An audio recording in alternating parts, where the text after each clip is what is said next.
Que vivemos tempos históricos, isso é fato. Polarização política, pandemia, altas taxas de desigualdade social e constantes ameaças de perdas de direitos básicos. Mas há um momento histórico que estamos vendo que só aconteceu uma única vez há mais de 80 anos. Este é o Sociocrônica e nós vamos dissecar mais um ícone da cultura pop.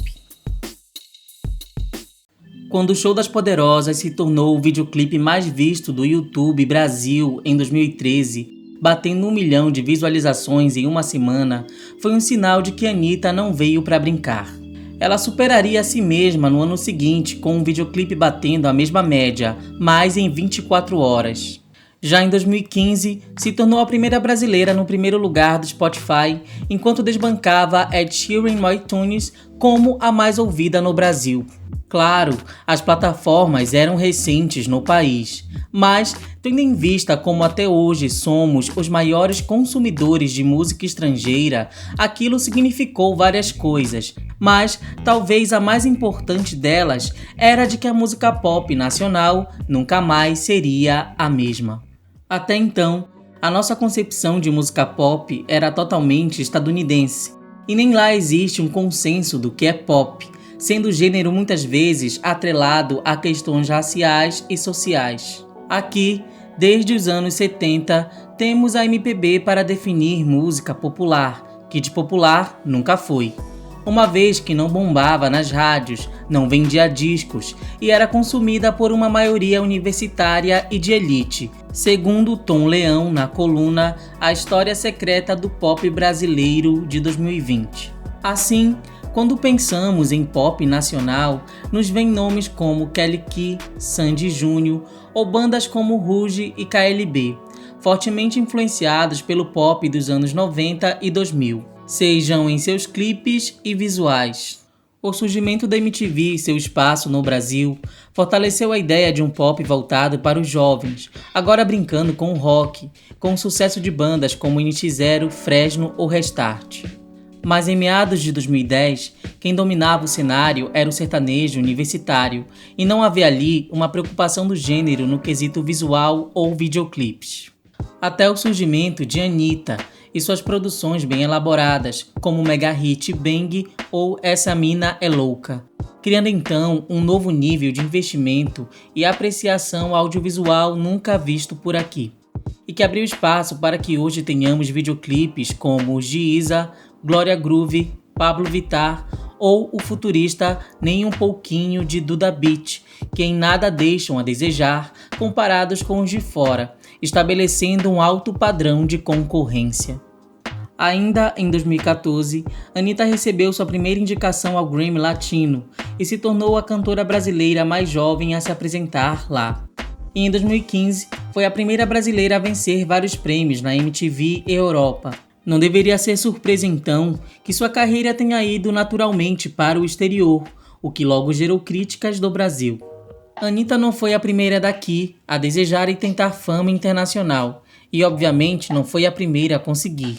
Em 1945, Carmen Miranda foi a mulher mais bem paga dos Estados Unidos, segundo o Departamento do Tesouro deles.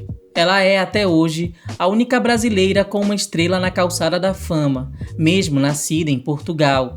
Na década de 60 veio a Bossa Nova e Sérgio Mendes, que levou até um Grammy em 1992. Estes são os grandes pilares de comparação quando se fala em Anitta, mas não os únicos exemplos. Prelude, de Elmir Deodato, de 1973, vendeu 5 milhões de cópias, rendeu um Grammy e alcançou o segundo lugar no ranking pop dos Estados Unidos. A banda mineira de heavy metal Sepultura foi uma grande sensação no final de 1980 na Europa e na América do Norte.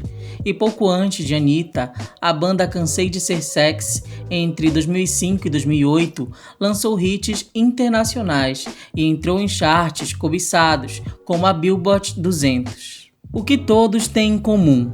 Nada. A começar por suas propostas e gêneros completamente diferentes. Hoje, Carmen Miranda é quase sempre usada como exemplo para dizer que alguém atingiu antes o mesmo que Anitta agora. O que não contam é que enquanto trabalhou, Carmen foi odiada pelos brasileiros do início de sua carreira internacional em 1940 até sua morte em 1955.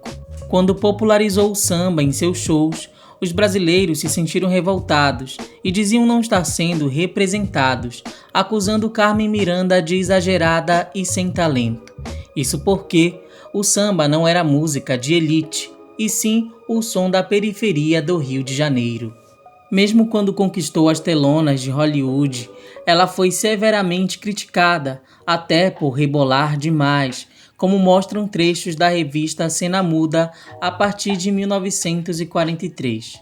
O público não se identificava com seus papéis de empregada ou mulher sensual, que nunca terminava com o galã principal, e sim com outro latino. Ao invés de fazerem uma análise de como a indústria do cinema via o Brasil, os brasileiros passaram a culpar Carmen e crer que era ela quem estava perpetuando estereótipos. No show de retorno, ao tentar agradar seu país em 1940, Carmen brincou usando Hello e cantou uma música em inglês para um grupo de políticos e intelectuais. A reação deles? Acusaram ela de americanizada e que estava submetendo sua cultura aos estadunidenses. Mas a crítica não foi aleatória. Em 1940, a Alemanha havia se tornado o maior parceiro comercial do Brasil, que então flertava com o nazismo e pregava um forte nacionalismo na tentativa de agradar os alemães. Por isso, naquele mesmo ano, Carmen pegou suas malas e voltou para os Estados Unidos, mas não sem antes reunir os maiores compositores da época e produzir um show de despedida, onde devolveu as críticas com novas canções, incluindo uma com o título Disseram que Voltei Americanizada. Não à toa, no Rock in Rio de Lisboa, em 2018, Anitta entra no palco vestida de Carmen Miranda, cita sua frase icônica, tira a roupa revelando trajes atuais e começa a dançar funk. Segundo a pesquisadora Simone Pereira de Sá, que estuda há mais de 10 anos a relação entre música e divas pop brasileiras e questões sociais, é possível apontar vários juízos de valor em torno desses trabalhos. Hoje, o samba é consagrado no Brasil, mas o funk não, tendo sido ameaçado de criminalização várias vezes. Roberto Medina, um dos empresários do Rock in Rio, justamente hesitou em convidar Anitta, dizendo que o gênero dela não era adequado para um festival, que hoje sabemos toca de tudo. Além disso, o funk é um gênero, entre aspas, recente. No Rio existe há 40 anos, mas em São Paulo só ganhou força há uns 10 anos. Até 2010, o funk era limitado aos subúrbios e periferias.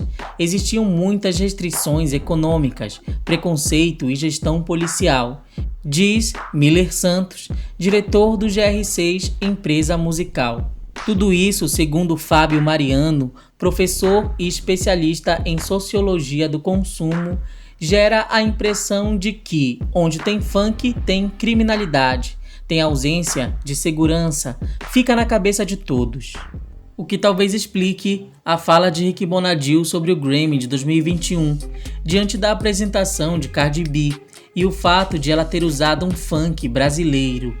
Já exportamos bossa nova, já exportamos samba, rock, Jobim, Benjó, até Roberto Carlos, mas o barulho que fazem por causa de 15 segundos de funk na apresentação de Cardi B me deixa com vergonha. Precisamos exportar música boa e não esse fica de quatro. Isso foi dito em um tweet de um dos maiores produtores de músicas do Brasil. Mas você pode encontrar o mesmo tipo de comentário em qualquer notícia recente sobre Anitta, revelando que o problema não é a cantora em si, mas a clara delimitação de que há gêneros e versos dos quais se orgulhar, e outros que não devem ser visibilizados, o que é irônico, na medida em que milhares de canções repletas de palavrões e contextos sexuais, mas em outras línguas, ganham até premiações importantes e são consumidas de boa por brasileiros. Ainda assim, Pooh Bear, produtor que já trabalhou com Justin Bieber, disse que não conhecia a bossa nova antes de gravar com Anitta no projeto Checkmate em 2017. Até Caetano Veloso tem um texto em que diz que num primeiro instante sentiu vergonha da imagem de Carmen Miranda no exterior, até entender que a graça dela era o excesso. Não por acaso, Anitta cantou com Caetano e se apresentou ao seu lado na abertura das Olimpíadas no Brasil. O excesso e a transgressão, afinal, são conteúdos intrínsecos do pop, seja aqui ou lá fora. É por isso que a cantora passou a mesclar seu funk com o pop, o reggaeton, o hip hop e a bossa nova. Numa live para a Forbes, ela disse: "Eu tinha que criar algo que servisse tanto para a favela quanto para o asfalto." E é por isso que, com frequência, Anitta é acusada de marqueteira ou de fruto bem elaborado entre sua empresa e perfis nas redes sociais, a ponto de pagar colaborações ou aparições, o que revela o quanto poucos sabem a respeito de como funciona a indústria da música. Nicki Minaj praticamente construiu uma carreira em cima de feats. Mesmo Madonna, em sua época, foi acusada de marqueteira, quando na verdade soube apenas assimilar a cultura ao seu redor para gerar comoção. Vogue, por exemplo, era moda entre minorias negras e LGBTs, mas desconhecido pela sociedade branca rica. Quando Lady Gaga reviveu o pop em meados de 2008, trazendo de volta a sensação dos videoclipes, foi popularizando a cultura alternativa da qual era fã. Mesmo ABBA, que transformou a Suécia num polo musical, foram acusados em seu próprio país de marqueteiros, servindo ao dinheiro e não à arte. Só quando Elvis Costello, adorado pelos suecos, disse que amava a ABBA, foi que o país lhe deu ouvidos. Garota de Ipanema só estourou ao ser gravada pelo saxofonista Stan Getz, que foi quem ajudou a impulsionar a bossa nova mundialmente, e os nomes de Tom Jobim e João Gilberto. Ou seja, esse conceito de fama orgânica internacional não existe, salvo raríssimas exceções. O artista é um produto como qualquer outra coisa que será vendida. É preciso pensar em todos os aspectos das estratégias e como endereçar as audiências, resumiu bem Anitta para a Forbes. Além disso, a ideia de sucesso internacional está cada vez menos atrelada a indústrias hegemônicas como a estadunidense e a britânica, graças aos streams e à internet. Com sua colaboração com o cantor francês Daju, Anitta fez com que a França se tornasse o quinto país que mais consome suas músicas mensalmente. Ela também é bastante ouvida na Itália, México, Portugal e Argentina, o que aproxima a artista de outras como Lana Del Rey, Florence Welch, Lorde, que ninguém duvida que são famosas, embora tenham a metade de seguidores de Anitta em suas redes sociais. Acho que a maior parte do meu sucesso é minha dedicação, não meu talento. Eu não acho que tenho a melhor voz de todos os tempos. Acho que não tenho a melhor aparência de todos os tempos. Eu sou uma pessoa realmente trabalhadora, admitiu ela. Sua aparição em eventos exclusivos como VMA e Met Gala em 2021 não só prova que Anitta finalmente furou a bolha como ninguém na era digital, como tudo isso tem potencial para atrair e disseminar todo o cenário cultural brasileiro entre os gringos. No fim das contas, as reações ao sucesso dela dizem muito mais do ser humano, do brasileiro, que sobre ela mesma. Você pode até não gostar de suas músicas e não aprovar seu jeito, focando em trivialidades como fofocas e tatuagens, mas estamos sim vendo algo que será lembrado daqui em diante, e não admitir isso é como voltar para o Brasil careta de 1940.